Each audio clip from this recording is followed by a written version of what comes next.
Hello friends, welcome to my channel excellent coaching. आज हम लोग चैप्टर 9 का जो टॉपिक डिस्कस कर रहे हैं, इसका नाम है डेवलपिंग इफेक्टिव रिलेशनशिप। और रिलेशनशिप किसके बीच की बात हो रही है? ये काउंसलर और क्लाइंट के बीच की बात हो रही है।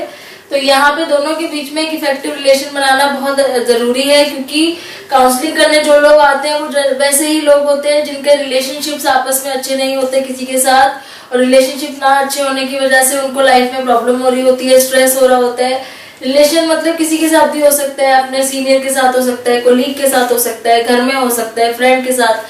तो सबसे जरूरी तो इम्पोर्टेंट है यहाँ पे कि काउंसलर को उसके साथ एक इफेक्टिव रिलेशन बनाना है। उसको भी एक अच्छा रिलेशन बनाने के लिए क्या गाइडलाइंस होती है वो उसको उस टाइम पे समझ आनी चाहिए कि कैसे एक किसी के ऊपर भरोसा करके उसके साथ एक हम इफेक्टिव रिलेशन बना सकते हैं। तो पहला स्टेप जो यहाँ पे होता है काउंसलिंग का, वो यही होता है कि पहले तो आप एक अपने क्लाइंट के साथ ऐसा रिलेशन बनाओ जहाँ पे वो आपके साथ कम्युनिकेट कर सके। फिर आ जाता है आपके अंदर क्या कैरेक्टरिस्टिक्स होनी चाहिए एज अ हेल्पर। जो हेल्पर का मतलब यहाँ पे काउंसलर हो जाता है, साइकोलॉजिस्ट हो जाता है। तो वो जो लोग होते हैं उनके अंदर क्या कैरेक्टरिस्टिक्स होनी चाहिए? तो पहला तो ऑथेंटिसिटी है। ऑथेंटिसिटी मतलब क्या है? आप जैसे दिख रहे हो एक्चुअली में आपकी सोच भी वही है, आपके कपड़ों से भी वही लग रहा है, आपके बात करने के स्टाइल से भी, मतलब आप एक्चुअली में जो फील करते हो, जितना पॉजिटिव फील करते हो, क्लाइंट को आप जितना पॉजिटिव दिखा रहे हो बन के, आप एक्चुअली में भी वैसा ही सोचते हो। तो ये ऑथेंटिसिटी जो है ना, कंसिस्टेंट लगनी चाहिए आपके बिहेवियर के साथ, आपके एक्सप्रेशंस के साथ। आप अंदर से अगर सोच रहे हो तो, अगर मान लो आप बाहर से बहुत पॉजिटिव बनने की कोशिश कर रहे हो लेकिन अंदर से आपको बहुत अजीब लग रही है क्लाइंट की बातें सुन के, तो आपके एक्सप्रेशंस पे आ जाती है, आपकी बातों में आ जाती है, तो वो ऑथेंटिसिटी चली जाती है। या फिर कई बार ऐसा होता है कि आप क्लाइंट को दिखाना चाहते हो कि आप बहुत फ्रेंडली हो, आप बहुत केयरिंग हो, लेकिन आपके आसपास की चीजें देख के, आपकी बात करने का स्टाइल देख के दूसरों की तरफ उसको लगे कि ये तो बहुत ज्यादा रूड है।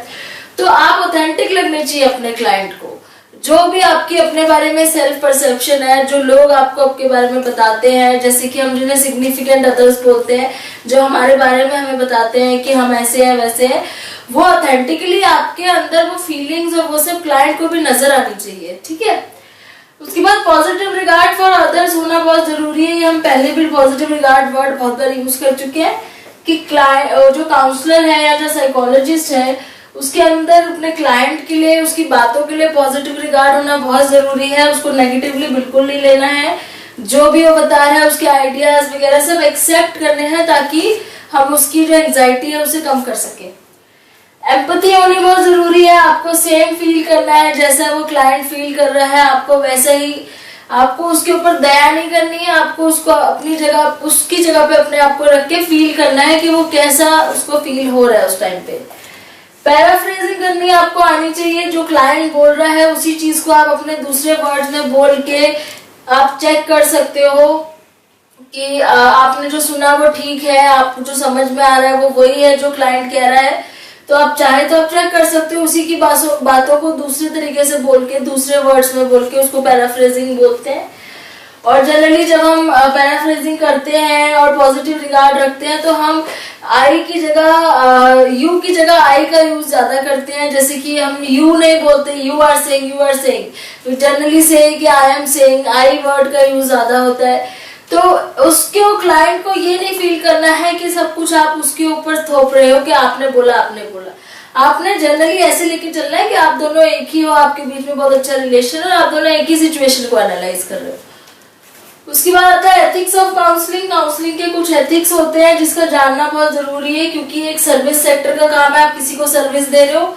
और एपीए जो है, अमेरिकन साइकोलॉजिकल एसोसिएशन ने कुछ rules and regulation, code of conduct develop करे हुए हैं। तो वो उसकी नॉलेज होनी बहुत जरूरी है।